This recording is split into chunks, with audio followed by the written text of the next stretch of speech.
Break के बाद हमारे स्पेशल बुलेटिन में एक बार फिर से आपका स्वागत है। बात कर रहे हैं सीजेएम के तबादले का विरोध, भारी आक्रोश। संभल में 24 नवंबर 2024 को जामा मस्जिद सर्वे के दौरान हुए बवाल में तत्कालीन सीओ अनुज चौधरी और कोतवाल अनुज कुमार तोमर समेत 22 पुलिसकर्मियों के खिलाफ एफआईआर के आदेश देने वाले मुख्य न्यायिक मजिस्ट्रेट विभांशु सुधीर का सुल्तानपुर स्थानांतरण होने के विरोध में महाधिवक्ता लामबंद है। जिला न्यायालय परिसर में अधिवक्ताओं ने प्रदर्शन कर स्थानांतरण वापस लेने की मांग की। साथ ही कहा कि चंदौसी बार एसोसिएशन के निर्णय के बाद आगे की रणनीति बनाई जाएगी। आपको बता दें कि बुधवार की सुबह अधिवक्ता जिला न्यायालय के गेट पर एकत्र हुए और जोरदार नारेबाजी करते हुए प्रदर्शन करते नजर आए। इस दौरान पूर्व बार अध्यक्ष राजेश यादव ने कहा कि न्यायिक अधिकारी विभांशु सुधीर अच्छा कार्य कर रहे थे। पुलिस के दबाव में हाईकोर्ट द्वारा उनका स्थानांतरण कर दिया गया। चंदौसी बार एसोसिएशन जो निर्णय लेगी उसी आधार पर आगे आंदोलन किया जाएगा।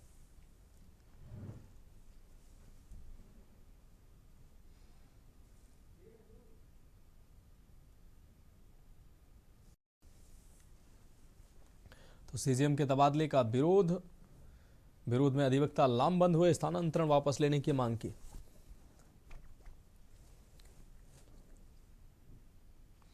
तो सीजेएम के तबादले का भारी विरोध देखने को मिला। सीजेएम के तबादले का विरोध अधिवक्ता करते नजर आए। विरोध में अधिवक्ता लामबंद दिखे, स्थानांतरण वापस लेने की मांग करते रहे। आपको बता दें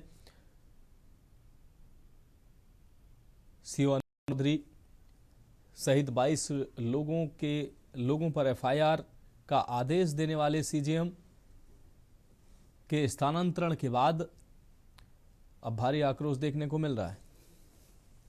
अधिवक्ता लामबंद होकर रईस अलवी हमारे संवाददाता अधिक जानकारी के लिए हमारे साथ जुड़ गए हैं। रईस, संभल मामले में दरअसल जो सीजेएम है उनके तबादले पर भारी आक्रोश देखने को मिल रहा है। इससे पहले सीजेएम के द्वारा अनुज चौधरी समेत 22 लोगों पर एफआईआर दर्ज करने का आदेश दिया गया था, जिसके बाद अब उनके स्थानांतरण को इससे जोड़कर देखा जा रहा है और अधिवक्ता इसका विरोध कर रहे हैं। क्या कुछ अहम अपडेट सामने आ रहा है?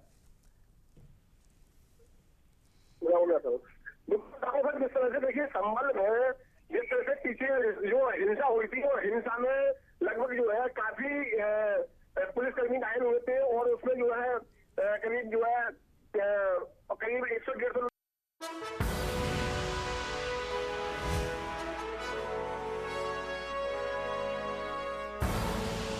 आप देख रहे हैं के न्यूज, खबरों का सारथी। नमस्कार, खास पेशकश में आपका स्वागत है। मैं हूं आरिश अजहर आपके साथ। तो खबरों की शुरुआत सनातन को खोखला कर रहे कालनेमी स्वामी अविमुक्तेश्वर सरस्वती से जुड़े विवाद के बीच उत्तर प्रदेश के मुख्यमंत्री योगी आदित्यनाथ ने गुरुवार को सोनीपत में बड़ा बयान दिया। उन्होंने कहा कि धर्म की आड़ को लेकर सनातन धर्म को कमजोर करने की कोशिश करने वाले कई कालनेमी सामने आ सकते हैं, जिनसे समाज को सतर्क रहने की जरूरत है। और मुख्यमंत्री ने कहा कि यह योगी संत या सन्यासी के लिए धर्म और राष्ट्र बड़ा कुछ भी नहीं होता। उनके पास निजी संपत्ति नहीं होती, धर्म ही उनकी असली पूंजी और राष्ट्र उनका स्वाभिमान होता है। उन्होंने चेतावनी दी कि सनातन को भीतर से कमजोर करने की साजिश रची जा रही है।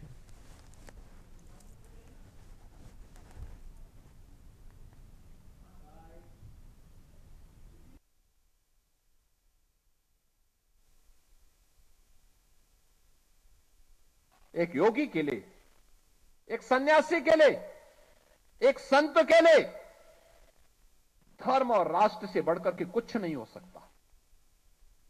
यही उसके जीवन का ध्येय होना चाहिए।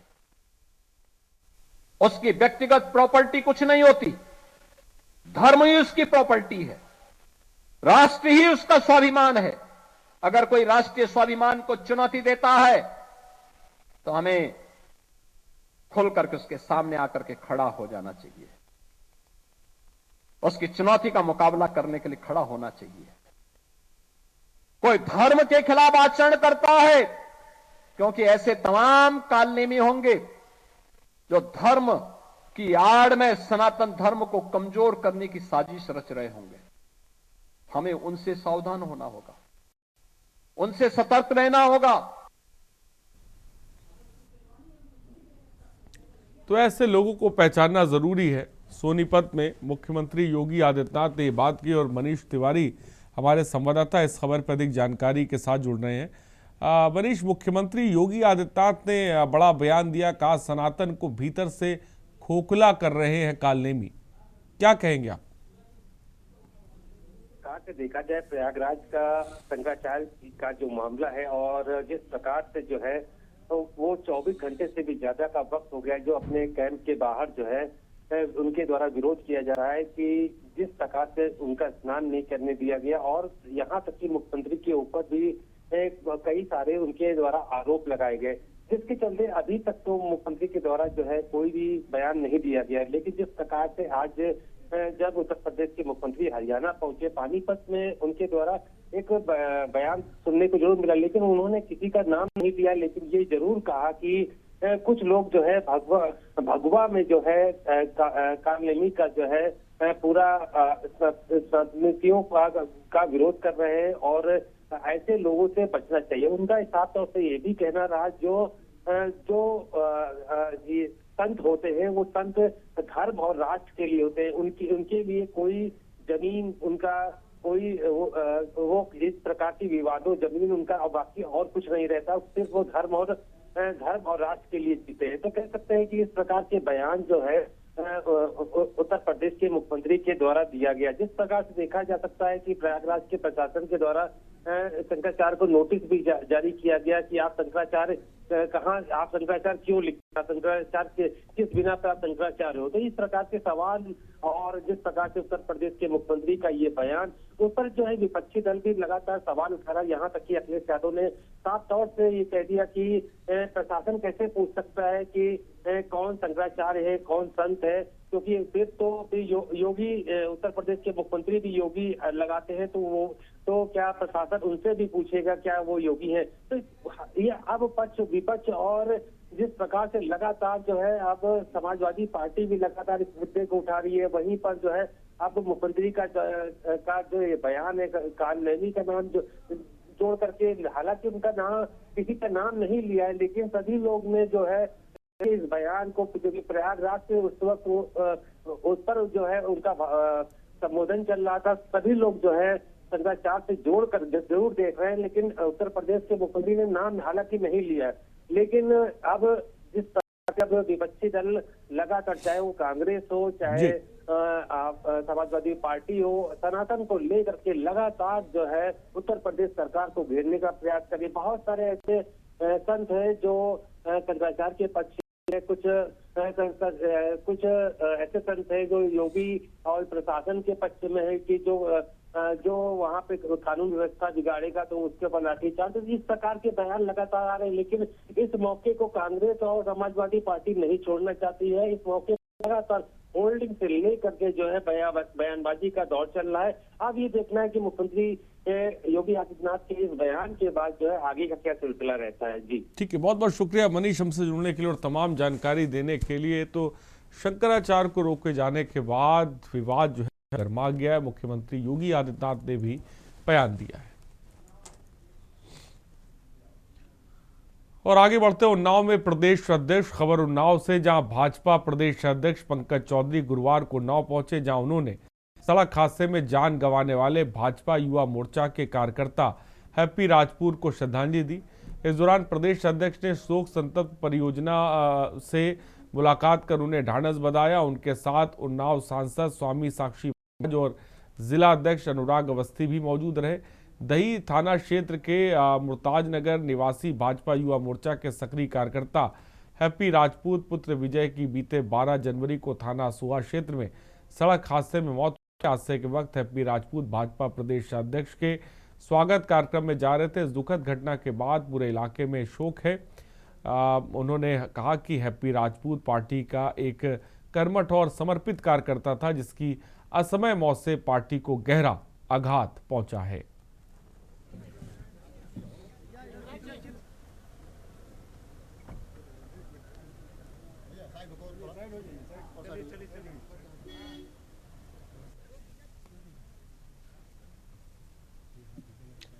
तो भाजपा प्रदेश अध्यक्ष ने श्रद्धांजलि अर्पित की है।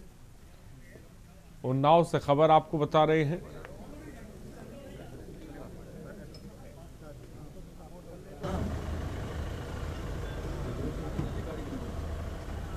हैप्पी राजपूत को श्रद्धांजलि अर्पित की है। इस दौरान श्री महाराज और जिला अध्यक्ष भी मौके पर पहुंचे और हैप्पी राजपूत को श्रद्धांजलि अर्पित की।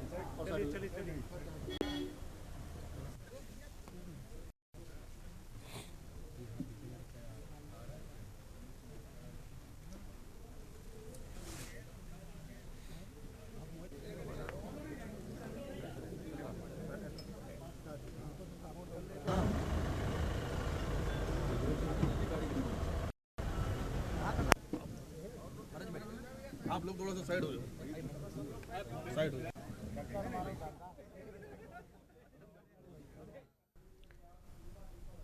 और आगे बढ़ते हैं। गोमती से ज्यादा गंदी बीजेपी सपा अध्यक्ष अखिलेश यादव ने आज प्रेस वार्ता के दौरान योगी सरकार और भाजपा की कार्यप्रणाली पर कड़े सवाल उठाए। उन्होंने आरोप लगाया कि भाजपा धर्म के रास्ते चल रही है और अधिकारियों का इस्तेमाल अपनी दमनकारी नीतियों के लिए कर रही है और प्रयागराज में शंकराचार्य अविमुक्तेश्वर को संगम स्नान से रोकने और उनसे प्रमाण पत्र मांगने के मुद्दे पर अखिलेश यादव ने सख्त टिप्पणी की। उन्होंने कहा कि शंकराचार्य से प्रमाण पत्र मांगने पूरा सनातन धर्म का अपमान है।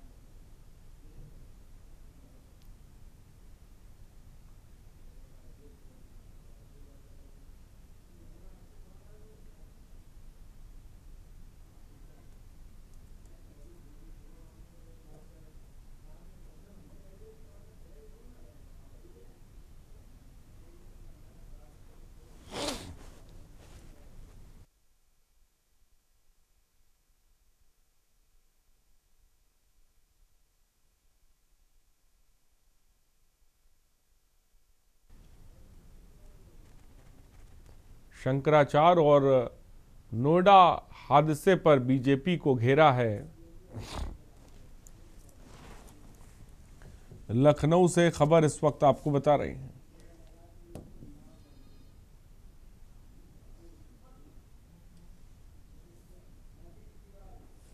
और मनीष तिवारी हमारे संवाददाता इस खबर पर अधिक जानकारी के साथ जुड़े हैं। मनीष, शंकराचार्य और नोएडा हादसे पर सरकार को अखिलेश यादव ने घेरा है, तीखा हमला बोला है, क्या कुछ कहा?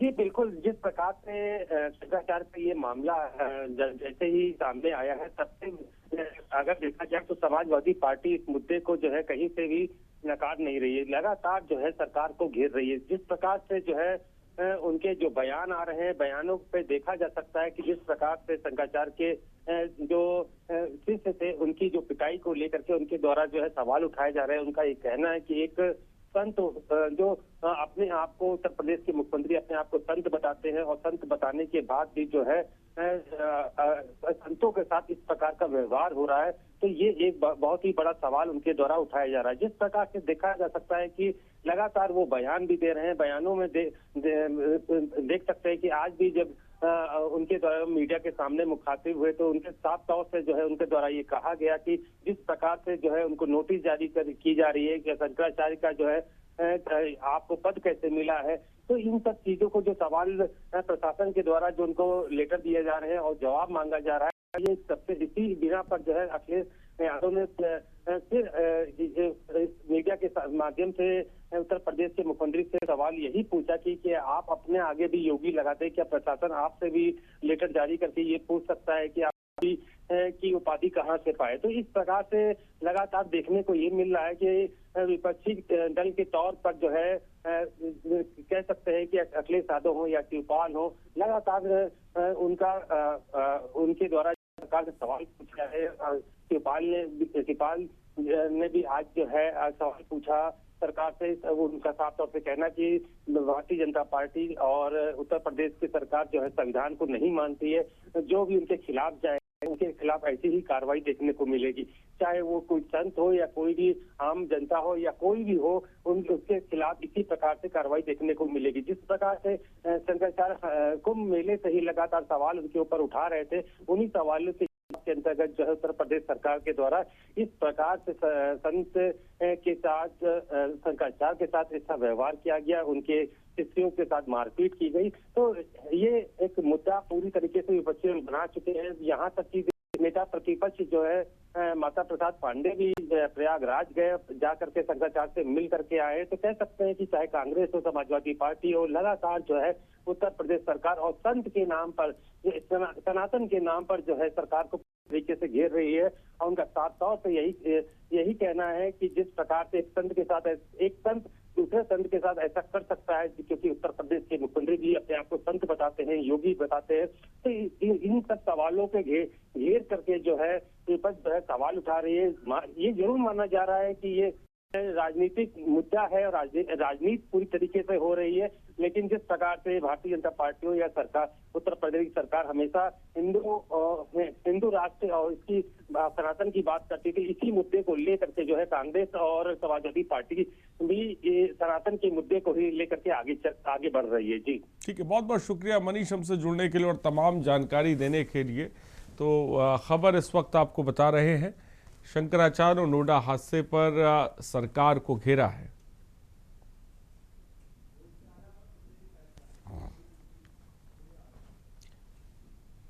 और अगली खबर है भोजशाला पर सुप्रीम फैसला। धार की भोजशाला में बसंत पंचमी पर होने वाले पूजा और नमाज को लेकर सुप्रीम कोर्ट ने जो आदेश दिए, उस आदेश के तहत जो खबरें वायरल हो रही हैं, इस पर धार कलेक्टर ने सभी से अपील की।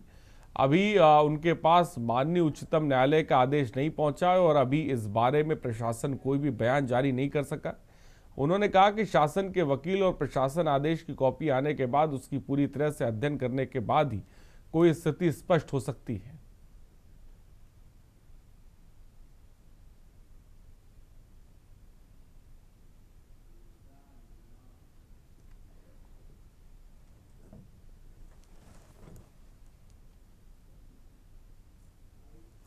मैंने इसीलिए आप लोगों से मुखातिब होना ज़रूरी था कि कोर्ट में जो अभी सुनवाई हुई है और उसके बाद से न्यूज़ रिपोर्ट्स में बहुत सी न्यूज़ रिपोर्ट्स तुरंत में ऑनलाइन पब्लिश हो रही हैं।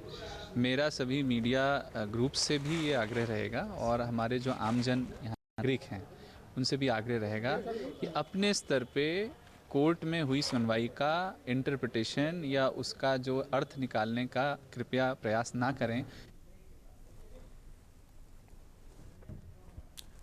भोजशाला में बसंत पंचमी पर पूजा नमाज, धार से खबर आपको बता रहे हैं। कलेक्टर बोले अटकलों पर ना ध्यान दें।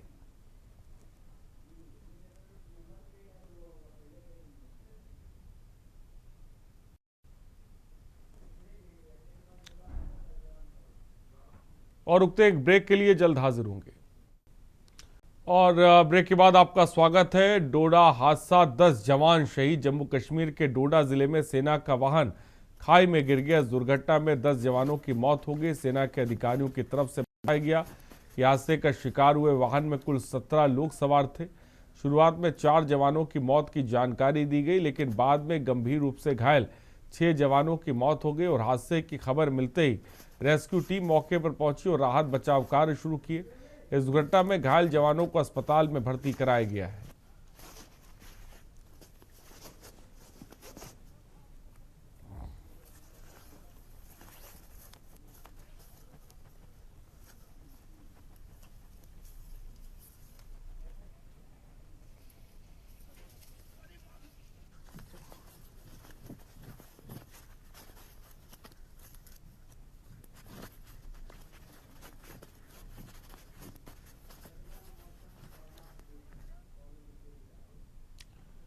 और आगे बढ़ते, बदला मौसम, बढ़ा प्रदूषण। खबर कानपुर से, जहां पूरे इलाके में मौसम लगातार बदल रहा है। दिन में हल्की धूप, सुबह और देर रात घना कोहरा, ऊपर से मेट्रो निर्माण की वजह से उड़ती धूल ने लोगों की सेहत पर सीधा असर डालना शुरू कर दिया है।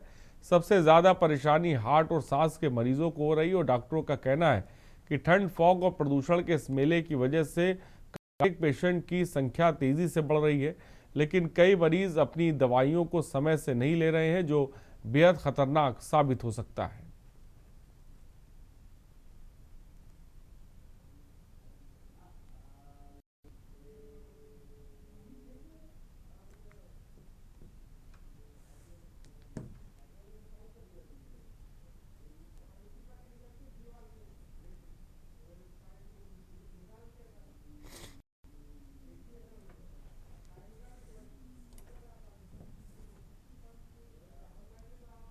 तो हमारे यहाँ मौसम भी बदल रहा है, साथ में मेट्रो में धूल धुआं प्लस कोहरा प्लस फॉग प्लस सर्दी।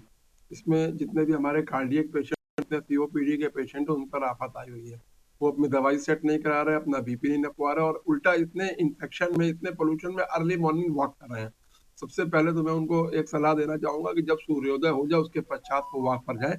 जितने बीपी शुगर वाले मरीज हैं वो घर में बंद कमरे में बैठ के भी योगा प्राणायाम कर सकते हैं, वो भी उनके डायबिटीज के लिए अच्छा है। दूसरी बात, तली चीजें, घी, तेल, चिकनाई का सेवन ना करें। साथ ही साथ थोड़ा मेडिटेशन करें, स्ट्रेस एंजाइटी दूर होगी उसके साथ। और कार्बन मोनोऑक्साइड कंसंट्रेशन बढ़ रहा है, जब AQI लेवल एटमॉस्फेयर में बढ़ता है तो ऑक्सी हीमोग्लोबिन कंसंट्रेशन हमारे शरीर में कम होने लगता है। और खास पेशकश में इतना ही। बने रहिए हमारे साथ। नमस्कार।